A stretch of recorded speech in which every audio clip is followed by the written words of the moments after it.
ഇത് പശുവിന് കൊടുക്കാൻ വേണ്ടി പുല്ലറുത്ത് വെച്ചേക്കുന്നതല്ല. ഇതാണ് നമ്മുടെ സിറാലിയോൺകാരുടെ മാജിക് ലീഫ് എന്നറിയപ്പെടുന്ന ക്രെയിൻ.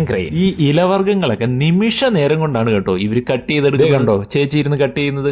കയ്യുറയും വേണ്ട, ഒരു കട്ടിംഗ് ബോർഡും വേണ്ട. ഈ ക്രെയിൻ എന്ന് പറഞ്ഞ ഇല ഇത് കുക്ക് ചെയ്ത് കഴിയുമ്പോൾ നമ്മുടെ വെണ്ടയ്ക്കയെന്നൊക്കെ ഇറങ്ങുന്ന കൊഴുപ്പ് പോലെ അങ്ങ് കൊഴുകൊഴുപ്പാവുമെന്നാണ് ഈ ചേച്ചി പറഞ്ഞത്. അങ്ങനെ ചേച്ചി കുറച്ച് മുളകും ഉള്ളി എല്ലാം കൂടെ അങ്ങോട്ട് ചതച്ച് ഈ റെഡ് പാം ഓയിലോട്ടിട്ട് അങ്ങ് തിളപ്പിച്ച് ഒട്ടുമുക്കാലും കറികളിൽ ഈ പാം ഓയിലാണ് ഇവർ ഉപയോഗിക്കുന്നത്. പാം ഓയിലിനകത്ത് ഇങ്ങനെ കുളിച്ച് കിടക്കണം, എങ്കിലേ കറിക്ക് ഒരു സ്വീറ്റ്നെസ് ഉള്ളെന്നാണ് ഇവർ പറയുന്നത്. അങ്ങനെ നമ്മുടെ ക്രെയിൻ മുഴുവൻ ആ ഓയിലിലോട്ടിട്ടൊന്ന് ഇളക്കിയെടുത്ത് ഒരേ ഒരു ദൈവം എന്നൊക്കെ പറഞ്ഞതുപോലെ നമ്മുടെ സിറാലിയോൺകാരുടെ ഒരേ ഒരു മസാലയാണ് ഈ സ്പെഷ്യൽ മാഗി ക്യൂബ്സ്. അങ്ങനെ ആ മാഗി ക്യൂബും കൂടെ അതിനകത്തോട്ടിട്ടൊന്ന് ഇളക്കി ഇനിയാണ് നോൺ വെജിന്റെ ഊഴം. സാധാരണ ചേച്ചി ഇതിലേക്ക് ഇത്തിരി ഞണ്ട്, ഇത്തിരി ഫിഷ്, ഇത്തിരി ബീഫ്, ഇത്തിരി ചിക്കൻ ഇതെല്ലാം കൂടി ഇട്ട് മിക്സ് ചെയ്താണ് ഉണ്ടാക്കുന്നത്. ഇന്ന് ഇതൊന്നും കിട്ടാത്തതുകൊണ്ട് ചേച്ചി ഈ ക്യാറ്റ് ഫിഷ് മുള്ളു കളഞ്ഞതാണ് ഇതിനകത്തോട്ട് ഇടുന്നത്. ചേച്ചി പറഞ്ഞത് ശരിയാണ് കേട്ടോ. ആ ഇലയിൽ നിന്ന് നല്ല കൊഴുപ്പ് ഇറങ്ങാൻ തുടങ്ങി. പാം ഓയിൽ കുക്ക് ചെയ്യുമ്പോൾ സ്മെല്ല് ഇത്തിരി അരോചകമാണെങ്കിലും ടേസ്റ്റ് നല്ല നമ്പർ 1 ആണെന്നാണ് ചേച്ചി പറയുന്നത്. ഏതായാലും പുതിയൊരു ആഫ്രിക്കൻ വിശേഷവുമായി വീണ്ടും കാണാം.